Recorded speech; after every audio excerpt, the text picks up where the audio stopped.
Hi everyone, I'm Eric Soon from Singapore. Today I'm going to review a video mixer from Sprolink NeoLIVE R2 Plus. Alright, let's see what is inside the box. I've been using this switcher for a few times already, so eventually I quite know well, and this video switcher is quite useful for most of my events. So alright, so this is a hardware itself, the console, matte black color, come with 5.5 inch monitor for act as a multi-view purpose. Alright, so then there's a USB-A to USB-C cable. Then of course, one power adapter to power up the console. Alright, okay. NeoLIVE R2 Plus. You have 4 HDMI inputs and 2 HDMI program outputs. And it also have the LAN port. Eventually this LAN port is for you to control PTZ camera. Alright, there's a UVC that is for act as a capture card. So basically just now you have the USB-C to USB-A cable. This is to hook up to your laptops or even your PC desktop, then for to send the video signal via USB for the streaming purpose, or even for the Zoom, for Skype and Google Meet and so on. Alright, okay, at the side you can see there is a USB female port that is for recording purpose. Then you can use thumb drive, SSD, or even using the HDD hard drive for recording purpose. There's no required to like power up your hard disk or whatsoever. So there's the most concern for most of the user. Then there's a tally light input. So basically this is used for those cameras who come with or compatible with those with the tally lights. There's a 3.5mm headphone input just for you to have the sound monitor. Then you also have mic through input 3.5mm for mic in for recording purpose or your audio capture. Alright, for the interface you do have volume buttons, of course channel A, channel B, which is for the mic in 1 and 2. Then you have the audio control, streamings, PTZ control, joysticks. Okay, 4 big input 1, 2 to 4 buttons. It have PIP buttons, media, logo, and most importantly, it can use as able to create. It's able to key using Luma key and Chroma key. Okay, there's a still, which is you can add in your media. There's an effect button, of course the very standard FTB face to black buttons, cut auto, then T-bar, and mode and menu, access menu. Alright, so this is the hardware itself. So let's hook up with power. I will put in maybe 2 to 3 camera and 1 laptops for testing for shortly to do some product demo. Okay, yep, now I have 3 cameras with me. My main recording cameras hook up with my wireless lapel, so and my laptop over here also. Okay, so basically this feature is able to take in embedded audio. So if you have audio direct from your camera, so you need to have audio follow video, so this is one of the good options. So and it's very useful when you need, as mentioned, audio follow video. So whenever you switch to different cameras or even laptops, the audio will follow. Alright, so some preferred will have more clean audio. They want direct input the wireless lapel 3.5 jack into this unit also can. Alright, so currently after I hook up these 4 cameras, I already start recording. So recording is the format will be H.264, and I use set to 60 frames per second and 30 Mbps. So basically the bitrate you can set from 5 up to 30. 30 is the max. So eventually 30's bitrate, some is claimed that it's high. For me, I use it as archive. So as a it's very good for the backup recording. So I just use one USB thumb drive, 128 gigs. I can record up to 10 hours to 20, depends your bitrate setting. Alright, so let me try one PIP settings. So let's say PIP settings. PIP settings is basically you only can see and set at your preview, but not during the program. I know that some video mixer you're able to do PIP on live, which is on programs, but for this unit so far I realized that you only can do it at the preview. So basically, let me try to switch on itself, switch on and cut it off. Okay, I do have one here. All right, oops, okay, somewhere here at the bottoms. So you can, it's very easy to rescale the size, the position, just that follow by using the joystick and the knob over here to resize your PIP. Okay, let's see let's see, I do some sample. Okay, let's say I have my laptop video, I want to show off. Okay, but shift to my top right, maybe your left, maybe slightly bigger. Okay, I cut over. Yep, I do have this one. Overlay. Okay, this is my previous product review.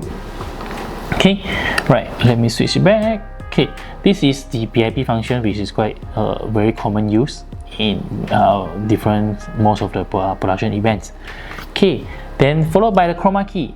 Let's see, chroma key. Yep, by one switch, because I already do the preset already, so eventually it's very fast. So I have this Sprolink as a background default, very nice.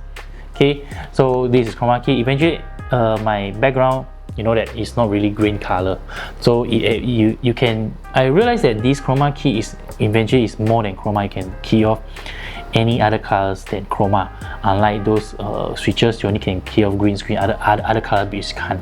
So it's kind of like combination between luma and chroma and some other colors. For these, you can call it cane colors, blue, green. Okay, yeah, so this is chroma key functions. Let me go through the menu one by one.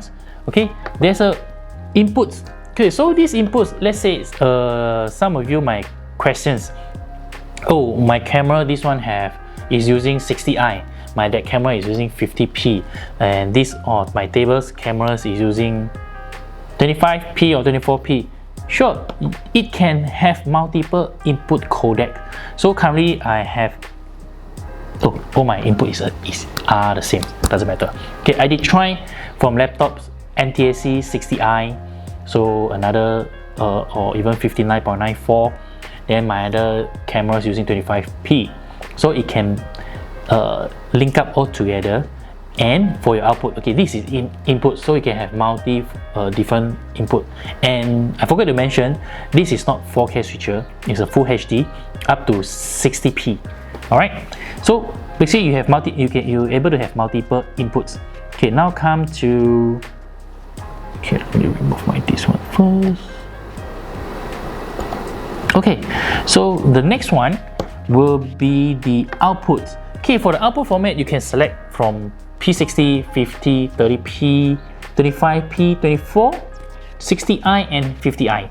So that is only have 7 choices for your video, your HDMI output formats. The color, RGB full, RGB limits, and YUV. So most of the time I'm using RGB full. Alright. So after that you have layers, so you have multiple layers, depends the position. I haven't tried this yet because it's not really I don't really do much on all these layering on my hardware machine. So basically most of my video switches or hardware are using to switch between cameras and even laptop source or video source. Okay, then effect. Okay, effect is more like the T-bar effect. You have mix effect, you have slide, you have all kind of fancy effect that required. So most of the time I'm using mix. In between, to me is still the best of all. Of course, different productions needed, they might need to have some different kind of effect. Alright, you can choose this. They have over about 18 effects for you to choose off, like white left to right, right to left, top to bottom, from side corner, and so on. Okay, come to the next, which is keyer, which is I just demoed just now. So you can have chroma key, luma key, good for green screen backgrounds, good for some like myself. I'm doing more on concerts, so I need to have lyrics together with my program output, so the audience can sing together and so on. Okay, Next one will be the audio. Okay, so the audio, as mentioned, is able to get embedded audio from the camera or laptop or some other HDMI device. So from here, you're able to use it. So you can use it as an audio follow video. At the BGM, you can control the gain as well. You can control the gain at your outputs, your inputs, and your headphone. And your individual, you can select to audio follow video or not. All right, this is very useful for most of the time. Okay, there's a scene mode. Scene mode is more like you can preset it some PIP for maybe different kind of the productions shootings. Like example, maybe these scenes I need to have PIP on my left to do some presentations. After that, I need to quick switch, so we might not have ample times to switch or adjust before that. So this scenes is very useful. So with one click, you can just change the scene for you already. You can save up to 8 from the screen itself. Or secondly, this screen is not touch screen. Sometimes I try to touch it, it's gone. Okay, so media. Okay, this is very useful. Media, which is can store your backgrounds. That's how you can see the default background from Sprolink. Then you also can have logo by one press. You have logos on top of here. Let me switch to myself first.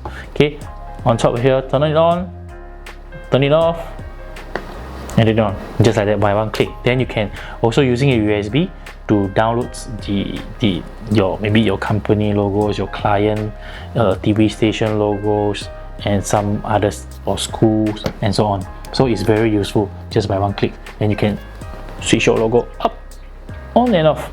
Same thing, you can reposition and so on. Alright, then the next one will be the PTZ cameras. I'm not able to do some demo today because I don't have any PTZ camera with me.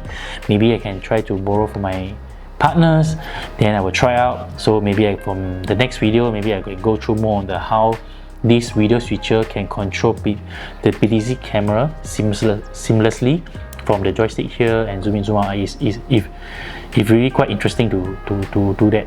Yeah, I promise I will do that video for you all. So of course, for my curiosity for myself. Alright, so before that, let me see. PTZ camera, you can do zoom, pan, tilt. I mean, quite straightforward. Then also shutter iris, RGB gain, focus. I think basically quite straightforward for the PTZ camera, the usage. Then as mentioned, all this is via IP address only, which is Sony Vista. Alright, come to the last menu buttons. The system itself, you can have language. Then after that, info like timer, your recording time, the screen brightness, the fan speed for cooling system, then the lightings, the brightness for the keyboards, your networks is basically for your IP for your PTZ cameras, those your gateway and so on for the setting. Then of course, for this device you can stream directly from here, but normally I don't, for myself I don't like to stress out the hardware. I will use the codec itself. I mean, of course this is there's a USB-C. Then I just hook up with my laptops, receive as a video source, act as a capture card, receive the video source, send to my Facebook, YouTube, or even some client they're using Zoom. It's very useful. Then the next info will be of course the streaming. You have the encode is H.264 frame per second, and bitrate you can set from here as well. Of course, once you plug in your thumb drive, your hard disk itself, you can see the storage used and the total of itself. So I'm using the 128 gig thumb drive. Currently I record maybe about 5 to 10 minutes. I'm using the maximum 30 Mbps bit rate. So I have used up about 3.8 gig so far. Okay, then followed by the system info, the versions, like the firmware. Of course, let's say you have messed up everything, the setting, you don't know how to set back. There's always have factory resets. All right, so yeah, currently I've been covered quite numbers of the function for this video switcher R2 Plus. So for me, ongoing I will show some of my sample photos, but I can't really take video on site. Then some are my usage on my events. So personally realized as a VM video director that I do have a few video switchers with me. So this is very useful because it's small, easy to carry, then HDMI and 2 program output, which is very useful, and of course most importantly the LCD screen. You can see all the multi-view. You don't need to hook up an additional, like some other switcher you have to hook up monitors that you have to bring more equipment with you. So I felt that this Sprolink R2 Plus is very useful, but very versatile, so recommended.